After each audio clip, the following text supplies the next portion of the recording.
Good morning. कैसे हो? जबरदस्त हैं। ये देखो, आज इकोसिस्टम का पहला इंट्रोडक्शन तुमको बताएंगे।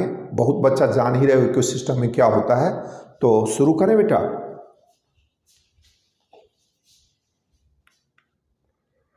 ये देखो, ये इकोसिस्टम टर्म जो है तुम्हारा थोड़ा सा जानना है, was first coined by the A G Tansley, याद रखना।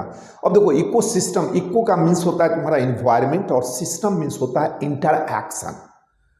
समझ रहे हो मेरी बात? ये देखो, इकोसिस्टम देखो क्या कहता है, अकॉर्डिंग टू ईपीओडियम, ये एनसीईआरटी में दिया इसलिए आपको बता रहे हैं कि an American ecologist, the ecosystem is the basic functional unit of the organism and their environment interacting with the each other and with their own component. जैसे तुम्हारा ग्रासलैंड हो गया, फॉरेस्ट हो गया, एक्वेरियम हो गया, पॉन्ड, लेक या river, ocean. नीचे देखो, ग्रासलैंड इकोसिस्टम दिखाया हुआ है, फॉरेस्ट इकोसिस्टम है तुम्हारा, ओशियन इकोसिस्टम है। समझ में आया क्या हम बोले?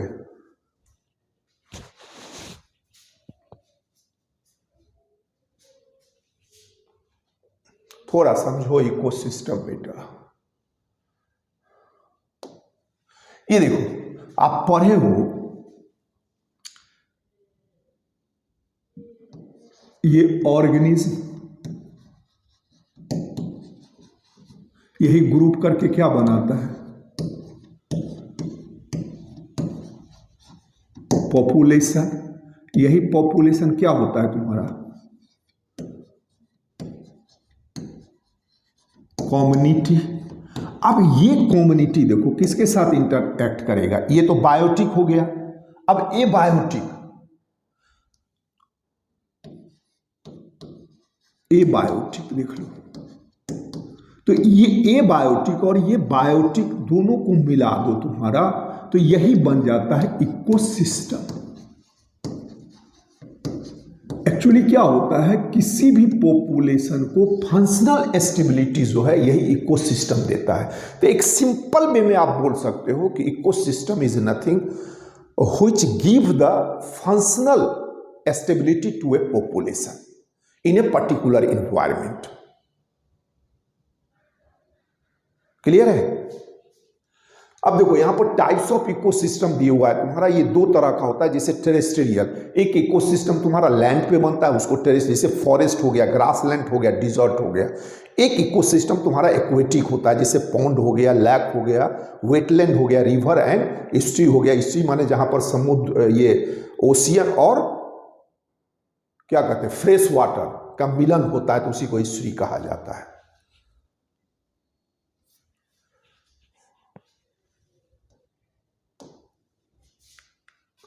अब देखो, स्ट्रक्चर ऑफ इकोसिस्टम।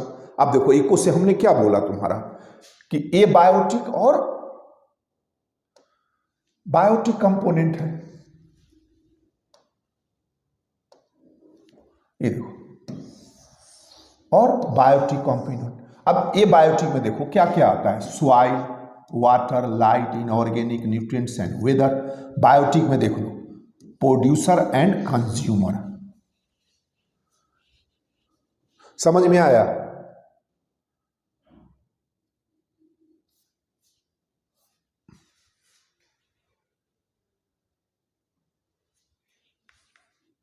अब देखो, बायोटिक कंपोनेंट में क्या होता है, देखो, from nutrition point of view the biotic component of the ecosystem can be grouped into 3 category. क्या होता है कि उस इकोसिस्टम में जो लिविंग कंपोनेंट है, तो कहता है कि whatever the role of that living thing, how they are interact to each other, तो ऑन दैट बेसिस क्या किया है, उसको 3 कैटेगरी में बांटा है। देखो, प्रोड्यूसर, वो सिर्फ प्रोड्यूस करता है तुम्हारा, आपको अच्छा अच्छा चीज देगा, और आपसे क्या लेगा, गंदा गंदा चीज।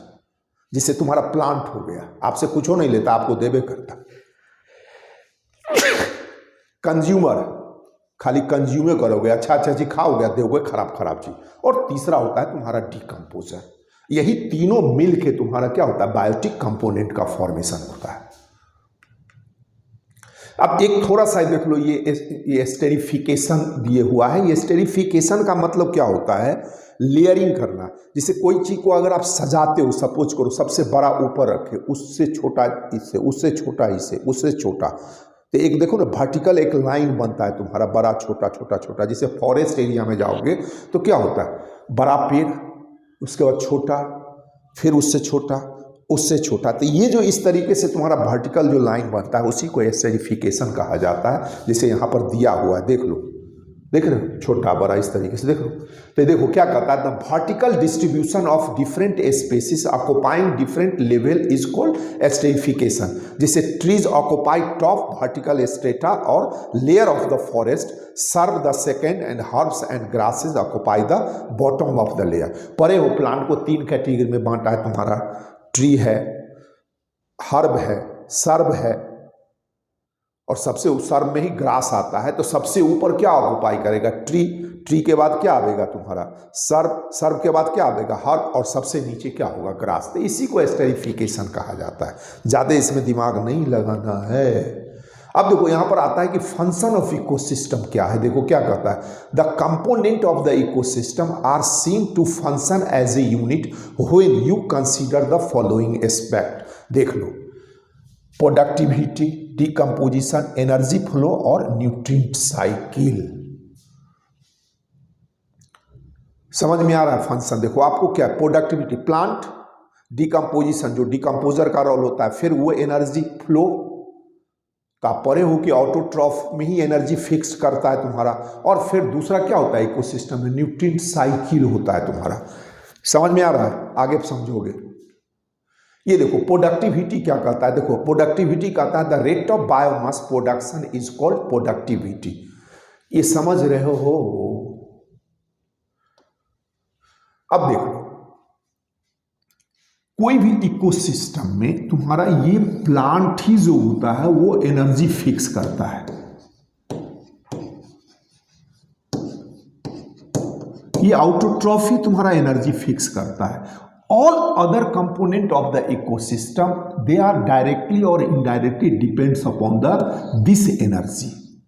अब उस इकोसिस्टम में बायोटिक कंपोनेंट कितना होगा, उसका पॉपुलेशन कितना होगा, वो डिपेंड करेगा तुम्हारा इस प्लांट के एनर्जी फिक्स पर। What amount of the energy that fix by the plant, तो इसी को कहा जाता है प्रोडक्टिविटी। और यहाँ पर यूनिट दिए हुआ है तुम्हारा, यूनिट क्या होता है? ग्राम पर स्क्वायर ईयर और किलो कैलोरी पर मीटर स्क्वायर पर ईयर होता है तुम्हारा। अब देखो यहां पर 2 टर्म आता है, ग्रॉस प्राइमरी प्रोडक्टिविटी कहता है the rate of production of the organic matter during the photosynthesis is called gross primary production. इसको जनरली तुम्हारा जीपीपी से लिखा जाता है। देख लो,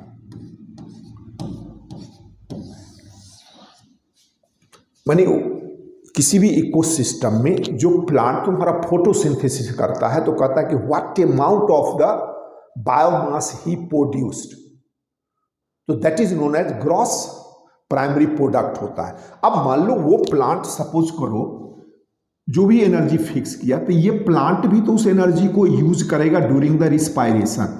तो ये ग्रॉस पीपी से ये आर को घटा दो तो नेट तुम्हारा क्या होगा? प्रोडक्टिविटी कितना बना? तो यही यहां पर कहता है, देखो नेट पीपी, एनपीपी कहता है, तो जीपीपी माइनस रिस्पायरेशन, तो यही तुम्हारा जो एनपीपी हो गया तुम्हारा नेट प्राइमरी प्रोडक्ट जो बचा, यही ना ट्रांसफर होगा तुम्हारा दूसरे कंपोनेंट पे। तो देखो कहता है secondary productivity, the rate of formation of the new organic matter by consumer is called secondary productivity.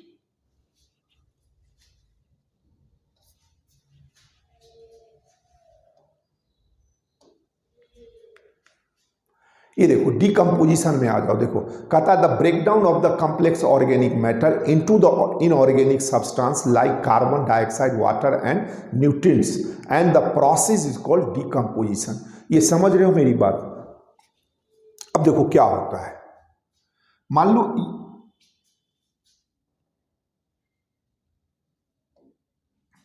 ये प्लांट है तुम्हारा, तो इस प्लांट में जो भी बायोमास है तुम्हारा वो कहाँ लॉक्ड है, या तो लीफ में है या तो उसके रूट में है या तो स्टेम में। मान लो ये लीफ फॉल नीचे आ गया तो बायोमास तो यहाँ लॉक्ड हो गया। मान लो इसको हर्बीवोरस खाया, हर्बीवोरस डेड हो गया, तो अब वो कहाँ है, उसके डेड बॉडी में वो लॉक्ड है बायोमास।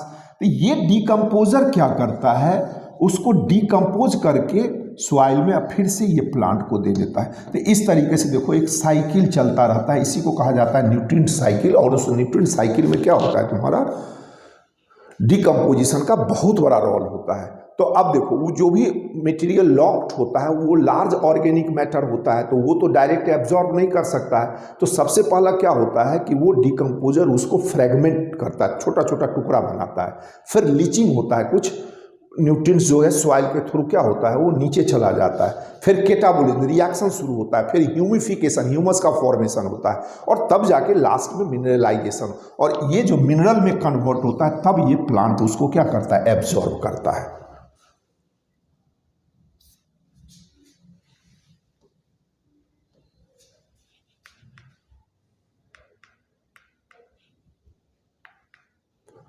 समझ में आया? तो इतना तुमको डिकम्पोजिशन में पढ़ना है। इसके बाद हम बताएंगे तुमको एनर्जी फ्लो। उम्मीद है आपको समझ में आया होगा, हैं? अगर समझ में आया तो प्लीज़ इसको थोड़ा लाइक करो, सब्सक्रिप्शन बढ़ाओ, मित्रों के बीच में फैलाओ, और थोड़ा सा कमेंट करो, अच्छाई पर नहीं, थोड़ा सा डिसएडवांटेज पर कि सर इसको थोड़ा और ऐसे कीजिए वैसे कीजिए। ठीक है, ओके, बाय बाय।